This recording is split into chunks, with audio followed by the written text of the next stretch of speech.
Hello students, welcome to my channel. कैसे हो आप सब? I hope you all are fine. आज के इस वीडियो में हम क्लास 10th हिस्ट्री चैप्टर को डिस्कशन करेंगे, चैप्टर 2 नेशनलिज्म इन इंडिया। और इससे पहले मैं आप लोगों को इन्फॉर्म कर दूं कि हिस्ट्री में इस बार जो सीबीएसई का सिलेबस आया है उसमें कुछ चैप्टर हटाए गए हैं चारों पोर्शन से, जिसमें से जैसे कि हिस्ट्री से भी एक चैप्टर को हटा दिया गया है। जो चैप्टर पहले 2 में आता था अब वो हटा करके चैप्टर 3 को 2 में डाला गया है। यानी नेशनलिज्म इन इंडिया जो है हिस्ट्री का चैप्टर, वो पहले चैप्टर 3 में आता था और अब इसको चैप्टर 2 में डाल दिया गया है। तो आप लोग ध्यान से पहले अपनी प्रिपरेशन स्टार्ट करने से पहले आप लोग पहले सिलेबस को ठीक से देख लेंगे और उसके अकॉर्डिंग आप अपनी तैयारी शुरू करेंगे। आज हम बात करेंगे इस वीडियो में चैप्टर 2 नेशनलिज्म इन इंडिया के बारे में, यानी भारत में राष्ट्रवाद के बारे में। सबसे पहले तो आपको इस चैप्टर से टॉपिक देखना है कि कौन कौन से टॉपिक हैं जो आपको पढ़ने होंगे, जिससे आपको नोट तैयार करने हैं। पहला जो टॉपिक है इसमें कि द फर्स्ट वर्ल्ड वार, खिलाफत एंड नॉन कॉपरेशन, यानी प्रथम विश्व युद्ध को आपको देखना है कि प्रथम विश्व युद्ध जब हुआ था तो उसके बाद किस तरह की स्थितियां बनी थी, और खिलाफत मूवमेंट को आपको देखना है, नॉन कॉपरेशन को देखना है। सेकेंड टॉपिक है कि differing strands with in the movement, यानी जो भी मूवमेंट हुए उसके अंदर में जो अलग अलग तरह की जो किस्में हुई थी वो किस तरह से और भी मूवमेंट्स ये हुए थे उनको भी आपको देखना है। थर्ड है आपका कि टुवार्ड सिविल डिसोबीडियंस, यानी टुवार्ड सिविल डिसोबीडियंस का मतलब हुआ कि सविनय अवज्ञा आंदोलन की ओर, कि ये सिविल डिसोबीडियंस के दौरान क्या था, किस तरह से हुआ था, ये क्या था। And the last topic is the sense of collective belonging, यानी इसमें आपको देखना है कि सामूहिकता का भाव कैसा था, उस चीज़ को डिस्कशन करना है आपको। और उससे पहले मैं ये भी बता दूं कि बहुत बच्चे बहुत ज़्यादा टेंशन में हैं, क्योंकि अभी लॉकडाउन का पीरियड चल रहा है और स्कूल अभी खुली नहीं है, बंद है, तो आपको घर बैठे ही अपनी तैयारी करनी है। तो टेंशन लेने की ज़रूरत नहीं है। आप लोग पहले अपनी सिलेबस को देख लें जो सीबीएसई ने अपलोड किए हैं, उसको आप लोग अच्छे से देख लें और समझ लें कि कौन सा चैप्टर सीबीएसई ने डाला है और कौन सा उसको रिमूव कर दिया है। उसके अकॉर्डिंग आप अपनी तैयारी करेंगे। और कुछ चैप्टर ऐसे भी हैं जिसको सिर्फ पीरियोडिक के लिए रखा गया है, और कुछ चैप्टर जो हैं वो बोर्ड के लिए किसको इवेल्युएट किया गया है, आप वो भी चेक कर लेंगे, तब अपनी तैयारी शुरू करें। देन अब हम चैप्टर की बात करते हैं कि फर्स्ट टॉपिक जो आपका है वो है कि द फर्स्ट वर्ल्ड वार, खिलाफत एंड नॉन कॉपरेशन, ये क्या है। इसमें सबसे पहले हम फर्स्ट वर्ल्ड वार के बारे में देखेंगे कि जब ये प्रथम विश्व युद्ध हुआ था तो किस तरह की स्थितियां बन गई थी। तो जैसे कि first world war also known as the great war, जैसा कि हम जानते हैं कि फर्स्ट वर्ल्ड वार जो है वो ग्रेट वॉर के नाम से जाना जाता है। And was a global war, इसको ग्लोबल यानी विश्व प्रसिद्ध भी था ये पूरे ग्लोबल वॉर में। और इसका जो एरा था वो 1914 टू 1918 तक था, यानी कि 1914 से 1918 के बीच तक ये वॉर चला था। देन इसमें स्थितियाँ क्या बनी थी, तो the war created a new economic and political situation, यानी प्रथम विश्व युद्ध जो है इसमें युद्ध ने एक नई आर्थिक और राजनीतिक स्थिति बनाई थी, यानी क्रिएट की थी। And it led to a huge increase in defence expenditure which was financed by war loans and increasing taxes, custom duties were rise and income tax introduced, यानी जो प्रथम विश्व युद्ध ने डिफेंस एक्सपेंडिचर में भारी वृद्धि की, जो युद्ध के लोन यानी कि ऋण और बढ़ते हुए करों यानी कि टैक्सेस द्वारा वित्त पोषित था, यानी फाइनेंस्ड था, और कस्टम ड्यूटीज को उठाया गया और इनकम टैक्स को इंट्रोड्यूस किया गया था इस दौरान। And through the war years prices increase leading to extreme hardship for the common people, यानी युद्ध के दौरान कीमतों में भारी वृद्धि देखी गई एंड जिससे आम लोगों के लिए अत्यधिक कठिनाई हुई, अत्यधिक कठिनाइयों का सामना करना पड़ा लोगों को। तो ये स्थितियां बनी थी। एंड देन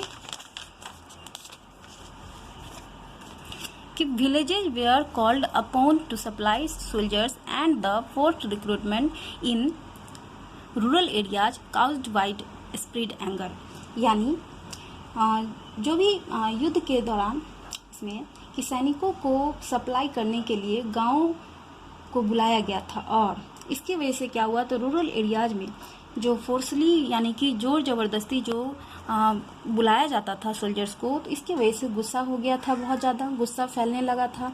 एंड इसके अलावा crops failed in many parts of India, यानी भारत के विभिन्न क्षेत्रों में क्रॉप फेल्ड होने लगे थे। And according to the census of 1921, यानी 1921 की जनगणना के according 12 to 13 million people perished due to famine and epidemic, यानी 1921 की जनगणना के अकॉर्डिंग 12 से 13 मिलियन लोग जो हैं वो अकाल और महामारी के कारण मारे गए थे। यानी ये सारे जो हैं पॉइंट्स, ये सारे आपको प्रथम विश्व युद्ध के दौरान इस तरह की स्थितियां बन गई थी। जब भी वो कोई वॉर होता है उसका सीधा असर पॉलिटिकल, सोशल और आर्थिक, इकोनॉमिक सेक्टर पे बहुत ज़्यादा पड़ता है। वही स्थितियां यहाँ भी बन गई थी। देन नेक्स्ट हम बात करते हैं इसी टॉपिक में कि द आइडिया ऑफ सत्याग्रह, कि आखिर ये सत्याग्रह का आइडिया कहाँ से आया, किसने इसे लाया। तो फर्स्टली जैसे कि हम जानते हैं कि Mahatma Gandhi return to India from South Africa in January 1915, जैसे कि जनवरी 1915 में गांधी जी साउथ अफ्रीका से इंडिया वापस आए थे। And he had successfully fought the racist regime with a novel method of mass agitation which he called satyagraha, यानी उन्होंने बड़े पैमाने पर आंदोलन की शुरुआत की थी और नस्लवादी लड़ाई को उन्होंने सफलतापूर्वक लड़ा था, जिसे उन्होंने सत्याग्रह का नाम दिया था। जातिवाद को लेकर के उन्होंने मूवमेंट्स किए थे। And some early satyagraha movements organised by Gandhi ji, कुछ इसमें सत्याग्रह हैं, मूवमेंट हैं जो गांधी जी के द्वारा ऑर्गेनाइज किया गया था। फर्स्ट इज कि पीजेंट्स मूवमेंट इन चंपारण इन 1916, यानी 1916 में चंपारण में किसान आंदोलन हुए थे जो कि गांधी जी के द्वारा ऑर्गेनाइज किए गए थे। And second is peasant movement in Kheda in 1917, यानी 1917 में फिर खेदा में पीजेंट्स, वहाँ भी किसान आंदोलन हुए थे, ये भी गांधी जी के द्वारा ऑर्गेनाइज किया गया था। थर्ड था कि mill workers movement in Ahmedabad in 1918, 1918 में अहमदाबाद में मिल वर्कर्स आंदोलन भी स्टार्ट हुआ था जो कि गांधी जी के द्वारा ही ऑर्गेनाइज किया गया था। देन नेक्स्ट हम बात करते हैं the Rowlatt act. Rowlatt act 1919, यानी अब ये रोलट एक्ट क्या था। इससे पहले मैं बता दूं कि क्लास 8 में आपने रोलट एक्ट को पढ़ा होगा नेशनल मूवमेंट के चैप्टर में। यहाँ भी इसका मेंशन किया जा रहा है, यहाँ भी हम नेशनलिज्म इन इंडिया पढ़ रहे हैं तो यहाँ भी इसका मेंशन होगा। द रोलट एक्ट 1919, यानी कि ये रोलट एक्ट क्या था। तो जैसा कि हम इसे रोलट एक्ट को हम ब्लैक एक्ट भी कहते हैं, ब्लैक लॉ भी कहते हैं, यानी कि काला कानून या काला एक्ट भी कह सकते हैं इसे हम। इन 1919 the British pass the Rowlatt act, 1919 में ब्रिटिश ने रोलट एक्ट को पास किया था। The act authorise the government to imprison any person without trial और conviction in a court of law, यानी ये जो एक्ट था वो ब्रिटिश गवर्नमेंट के द्वारा ऑथराइज किया गया था, जिसमें ये था कि इस एक्ट के तहत सरकार को किसी भी व्यक्ति को बिना किसी मुकदमे या अदालत के द्वारा बिना सजा के ही कैद करने के लिए अधिकृत कर दिया। यानी किसी को भी बिना जाने उसे कैद किया जा सकता है, पुलिस उसे पकड़कर जेल में डाल सकती है और उस इंसान को ये भी जानने का अधिकार नहीं था कि आखिर उसे किस बिना पे पकड़ा गया है। तो यही एक रोलट एक्ट था। And the act also curve freedom of expression and strengthened police powers, यानी सिंपल था यहाँ पे कि इस एक्ट ने फ्रीडम ऑफ एक्सप्रेशन यानी अभिव्यक्ति की स्वतंत्रता पर अंकुश लगा दिया और पुलिस के पावर्स को बहुत ही मजबूत कर दिया। And protest were organised in various cities at many places workers went on strike, यानी इस एक्ट के अगेंस्ट में हर जगह पे सिटीज में प्रोटेस्ट होने शुरू हो गए सरकार के अगेंस्ट में, और बहुत सारे प्लेसेस पे वर्कर्स ने स्ट्राइक करना शुरू कर दिया। ये एक्ट जो था वो किसी भी इंडियंस के लिए नहीं था और ये एक्ट मनमाना कर रही थी इसीलिए। देन इसी वर्ष एक और घटना हुई थी और वो घटना थी जलियांवाला बाग, जो इसी वर्ष हुआ था, 1919 में ही हुआ था। ऑन 13 अप्रैल 1919, 13 अप्रैल 1919 को people gathered in a park in Amritsar which was called the Jallianwala Bagh, यानी लोगों की भीड़ जो है एक पार्क यानी अमृतसर के एक पार्क में हुई थी और उस पार्क का नाम था Jallianwala Bagh, to protest against the arrest of Saifuddin Kitchlew and doctor Satyapal. और ये प्रोटेस्ट वहाँ पे किया जा रहा था लोगों के द्वारा, जो सैफुद्दीन किचलू एंड डॉक्टर सत्यपाल को जो अरेस्ट किया था पुलिस ने, उनको छुड़ाने के लिए किया जा रहा था। और उस दिन वो दिन जो था वो बैसाखी का दिन था। General Dyer, the military commander of Amritsar, decided to terrorise the people of Amritsar. उस वक्त अमृतसर के जो मिलिट्री कमांडर थे वो जनरल डायर थे, जिन्होंने लोगों को टेरराइज करने का शुरू कर दिया, डिसाइड कर लिया। And Jallianwala Bagh was a large open space which was enclosed on 3 sides and had only 1 exit. और ये जो जलियांवाला बाग था पार्क, वो बहुत ही लार्ज स्पेस में बना हुआ था और ये 3 तरफ से पूरे तरह से क्लोज्ड था, बंद था, और सिर्फ एक ही इसमें एग्जिट थे निकलने के लिए। He surrounded the Bagh with his army unit. General Dyer ने आर्मी की मदद से पूरे बाग को घेर लिया और close the exit with his troops and then ordered his men to shoot into the trapped crowd with rifles and machine gun. पूरे बाग को घेर कर उसने पूरे आर्मी को, ट्रूप्स को, सैनिकों को ऑर्डर दे दिया कि वो फायर करें एंड अपने राइफल से और मशीन गन से, और ताबड़तोड़ वहाँ पे गोलियां बरसने लगी। और जो भी निर्दोष लोग थे जो वहाँ पे प्रोटेस्ट कर रहे थे वो मारे गए। कहा यह जाता है कि इसमें हजारों लोग की मृत्यु हुई थी और 2000 से ज़्यादा लोग इसमें घायल भी हुए थे। और ये घटना, ये भी कहा जाता है कि ये जो जलियांवाला बाग की घटना थी, ये ब्रिटिश एम्पायर के डिक्लाइन होने का सबसे बड़ा कारण था, और यहीं से ब्रिटिश एम्पायर डिक्लाइन होना शुरू कर दिया। और विजिटर्स बुक में लिखा हुआ है कि ब्रिटिश इतिहास की यह सबसे शर्मनाक घटना है जिसकी निंदा हर जगह हुई थी। Then next is Khilafat movement. अब ये खिलाफत मूवमेंट क्या है कि the Khilafat movement also known as the Indian Muslim movement 1919 to 21, यानी खिलाफत मूवमेंट को इंडियन मुस्लिम मूवमेंट भी कहते हैं, जो 1919 से 1921 तक चला था। एंड ये जो इसकी शुरुआत जो है 1919 में बम्बई में की गई थी, और ये जो शुरुआत की गई थी खिलाफत आंदोलन की, वो 2 भाइयों ने किया था, जिसे हम अली ब्रदर्स कहते हैं। अली ब्रदर्स के द्वारा इनके साथ अनेक मुस्लिम नेता भी शामिल हुए थे, जिसमें उन दोनों भाइयों का नाम था, एक का नाम था Mohammad Ali and the second is Shaukat Ali. ये दोनों भाई थे और इन्होंने ही इस मूवमेंट की शुरुआत की थी। एंड देन इसके अलावा इसमें बहुत सारे मुस्लिम नेता शामिल हुए थे और गांधी जी के साथ भी चर्चा शुरू की थी इसमें। एंड 1920 में कांग्रेस के कोलकाता अधिवेशन में गांधी जी ने भी दूसरे नेताओं को इस बात पर मना लिया कि खिलाफत आंदोलन के समर्थन और स्वराज के लिए एक असहयोग आंदोलन शुरू किया जाना चाहिए और इसमें सबको सहयोग देना चाहिए, क्योंकि हमें अब आज़ादी चाहिए। एंड ये आंदोलन जो था वो जनवरी 1921 को एंड हुआ था, यानी ये आंदोलन 1921 को ख़त्म हो गया था। देन हम नेक्स्ट बात करते हैं नॉन कोऑपरेशन मूवमेंट की। ये नॉन कोऑपरेशन मूवमेंट क्या था? नॉन कोऑपरेशन मूवमेंट हम कहते हैं असहयोग आंदोलन को। The non cooperation movement was a significant phase of the Indian independence movement from British rule. यानी ये जो असहयोग आंदोलन था वो गांधी जी के द्वारा इस आंदोलन को शुरू किया गया था, और इस आंदोलन को शुरू करने के पीछे सबसे बड़ा जो इम्पोर्टेंट कारण था वो ये था कि अंग्रेजी सरकार की अस्पष्ट नीतियाँ, कि जो भी नीतियाँ पॉलिसी ब्रिटिश बना रही है वो हमारे लिए नहीं था, हम इंडियंस के लिए नहीं था, उसी के खिलाफ ये लोग आवाज़ उठा रहे थे और इस मूवमेंट को स्टार्ट किया गया था। It was led by Gandhi ji in the year 1921, और इसकी शुरुआत गांधी जी के द्वारा 1921 में की गई थी। And he made an appeal to the Indian people that since the rule of Britishers in India came with the cooperation of India.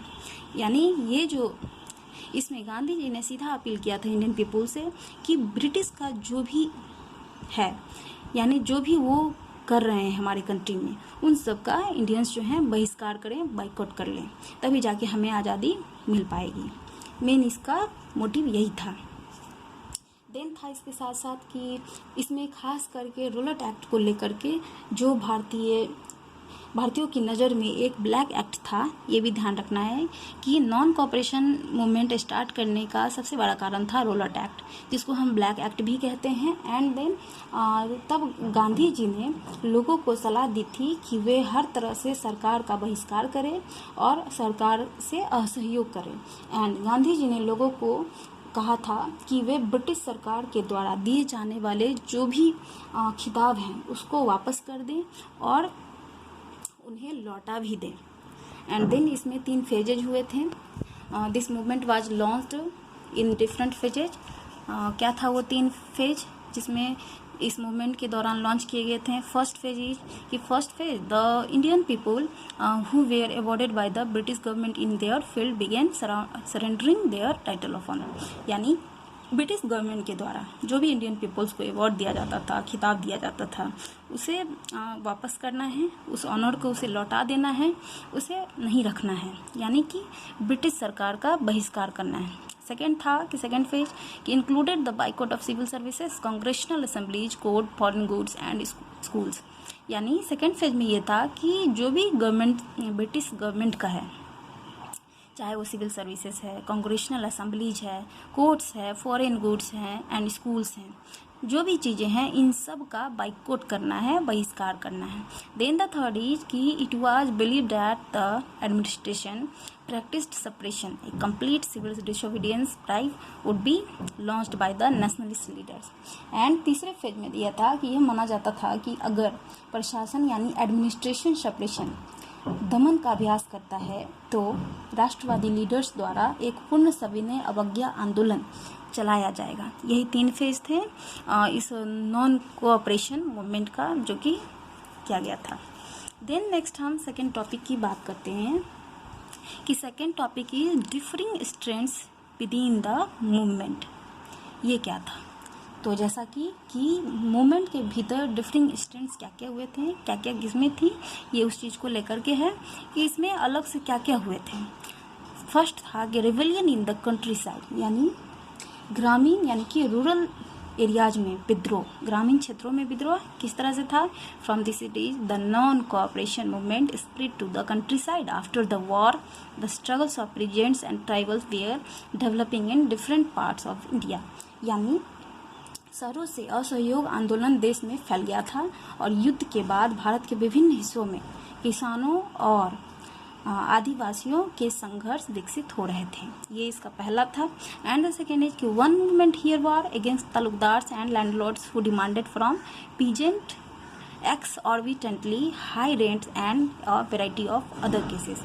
यानी इसमें यह था कि एक और आंदोलन जो स्टार्ट हुआ था वो था तालुकदार एंड जमींदारों के खिलाफ, जो किसानों से अत्यधिक रेंट यानी कि किराया और कई अन्य मामलों की मांग करते थे। ये उसको लेकर के आवाज़ उठाई गई थी। देन नेक्स्ट इज कि tribal peasants interpreted the message of Mahatma Gandhi and the idea of Swaraj in yet another way। और जो भी ट्राइबल यानी आदिवासी किसान थे वो सब ने महात्मा गांधी जी के मैसेज को इंटरप्रेट किया और जो भी स्वराज का आइडिया था उसको इन्होंने मान लिया और सब ने आवाज़ मिल करके उठानी शुरू कर दी। Then the last is the colonial government had closed large forest areas preventing people from entering the forest to graze their cattle or to collect fuel wood and fruits। यानी इसके तहत ये था कि आपने क्लास 8 में कॉलोनियल गवर्नमेंट को भी पढ़ा होगा, जिसमें ट्राइबल्स को लेकर के खास बातें की गई थी, जिसमें कि जो भी ब्रिटिश गवर्नमेंट थी, सरकार थी, उन्होंने किस तरह से फॉरेस्टेड रीजन को अपने अधीन किया था और वहाँ से आदिवासियों के अधिकार को छीन लिया था। और जो भी वहाँ जैसे कि कैटल ग्रेज चराने के लिए, जलाने के लिए जलावन की लकड़ियाँ और फ्रूट्स, तो सबसे अधिकार छीन लिया था और सबको अपने अधीन कर लिया था। तो ये वो लोग भी उधर से आवाज़ अपनी उठानी शुरू कर दी। देन हम नेक्स्ट बात करते हैं टुवार्ड्स सिविल डिसोबीडियंस। ये टुवार्ड्स सिविल डिसोबीडियंस क्या था? यानी इसमें यह था कि सविनय अवज्ञा आंदोलन की ओर। क्या था इसमें? इन फरवरी 1922 Mahatma Gandhi decided to withdraw the national cooperation movement because it was turning violent at many places, leading to internal debate and dissension affecting the country. यानी 1922 में, फरवरी 1922 में महात्मा गांधी जी ने डिसाइड किया कि नॉन कोऑपरेशन मूवमेंट को विड्रॉ किया जाए। लेकिन क्यों किया जाए? क्योंकि यहाँ पे जगह जगह पे बहुत सारे प्लेसेस पे बहुत ज़्यादा वायलेंट होने लगा, हिंसा फैलने लगी। इसी वजह से उन्होंने डिसीजन लिया कि इसको विड्रॉ करना है। देन इसके अलावा कि within the Congress some leaders were by now tired of mass struggles and wanted to participate in elections to the provincial council that had been set up by the Government of India Act of 1919। यानी इसके बाद था क्या कि कांग्रेस के भीतर कुछ leaders जो मास स्ट्रगल्स यानी जन संघर्षों से थक चुके थे और 1919 के भारत सरकार के अधिनियम द्वारा स्थापित किए गए प्रोविंशियल काउंसिल्स के चुनाव में भाग लेना चाहते थे। उन्होंने महसूस किया कि परिषदों के भीतर ब्रिटिश पॉलिसीज का विरोध करना महत्वपूर्ण था और आर्ग्यू फॉर रिफॉर्म यानी कि सुधार के लिए तर्क देते हैं और यह भी प्रदर्शित करते हैं कि ये परिषद यानी काउंसिल जो है वो डेमोक्रेटिक नहीं है, यानी कि लोकतांत्रिक नहीं है। तब जाके क्या हुआ आगे? The C.R. Das and Motilal Nehru formed the Swaraj Party within the Congress to argue for a return to council politics। तब जाके जो है कि C.R. दास और मोतीलाल नेहरू ने परिषद की राजनीति में वापसी के लिए और बहस करने के लिए कांग्रेस से स्वराज पार्टी का गठन किया था। ये था टुवर्ड्स सिविल डिसोबीडियंस का, यानी कि सविनय अवज्ञा आंदोलन की ओर। नेक्स्ट हम बात करेंगे इसमें, जो कि आपके इस चैप्टर का लास्ट टॉपिक है। तो योर लास्ट टॉपिक इज कि the sense of collective belonging. ये क्या था? सेंस ऑफ कलेक्टिव बिलोंगिंग में हम बात करेंगे सामूहिकता का भाव, उसके बारे में बात करेंगे। क्या था ये? It was through a variety of cultural processes that people belonging to different communities, regions और language groups develop a sense of collective belonging। यानी इसमें यह था कि यह विभिन्न सांस्कृतिक यानी कल्चरल प्रोसेसेस था जो विभिन्न कम्युनिटीज, रीजन्स या भाषा समूहों से संबंधित लोगों ने सामूहिकता की भावना विकसित की थी, जो अलग अलग लैंग्वेज, क्षेत्र या फिर समुदाय से बिलोंग करते थे। देन इसमें पहला जो था कि वो था कि फिगर और इमेज। ये क्या था फिगर और इमेज? यानी फिगर और इमेज यानी कि आकृति या छवि। The identity of nation is most often symbolised in a figure और इमेज। यानी किसी भी राष्ट्र की पहचान को अक्सर एक आकृति या छवि में दर्शाया जाता है। जैसे जर्मेनिया इन जर्मनी में वहाँ की जो इमेज है वो जर्मनिया को लेकर के है। एंड इन इंडिया भारत माता इंडिया में भारत माता एक इमेज छवि है जिसकी वजह से हम जानते हैं। And the next is second is कि सॉन्ग क्या था? इन 1870 में Bankim Chattopadhyay wrote Vande Mataram as a hymn to the motherland. Bankim Chattopadhyay ने वंदे मातरम लिखा था and it acquired the status of a nationalist song. और उन्होंने इसे एक नेशनलिस्ट सॉन्ग के तहत इसे राष्ट्रगीत के तौर पे रखा था। एंड थर्ड इज फोकलोर क्या था? लोक साहित्य भी हम इसे कहते हैं। जैसे nationalist began recording folk tales sung by bards. यानी राष्ट्रवादियों ने लोगों द्वारा गाए जाने वाले लोक कथाओं को रिकॉर्ड करना शुरू कर दिया, जो कि लोक गीतों को इकट्ठा करने के लिए गांवों का भ्रमण करती थी। यानी ट्रेडिशनल कल्चर को कैप्चर करने के लिए, रिकॉर्ड करने के लिए घूमा करती थी। एंड द लास्ट इज की flag in Bengal a tricolour was design. Bengal में तिरंगे को डिजाइन किया गया था। Gandhi ji himself had designed the Swaraj flag. फिर से दोबारा से गांधी जी ने स्वराज फ्लैग की स्थापना की, डिजाइन किया। And it was again a try colour with a चरखा इन द सेंटर। और तब जाके तिरंगे को फिर से ये तैयार किया गया और उसमें सेंटर में चरखा को रखा गया। And charkha represented the Gandhian ideal of self help. यानी चरखा क्या रिप्रेजेंट करता है? तो चरखा रिप्रेजेंट करता है गांधीवादी आदर्श को, गांधीयन आइडल को, और जो कि उसका मतलब क्या है? तो सेल्फ हेल्प। तो स्टूडेंट्स, आपको ये वीडियो कैसा लगा, आप इसमें ज़्यादा से ज़्यादा लाइक करें, सब्सक्राइब करें, शेयर करें, कमेंट करें। अगर आपको लगता है कि इसमें मुझे और भी कुछ सही करने की ज़रूरत है, कुछ भी आपको कमी नज़र आ रही है, तो आप मुझे कमेंट करके बता दें, मैं उसको ठीक करने की पूरी कोशिश करूँगी। और हाँ, आपने अगर चैनल को सब्सक्राइब नहीं किया है तो आप सब्सक्राइब कर लें और बेल आइकन दबा लें ताकि नए नोटिफिकेशंस आपको मिल सकें। Thank you.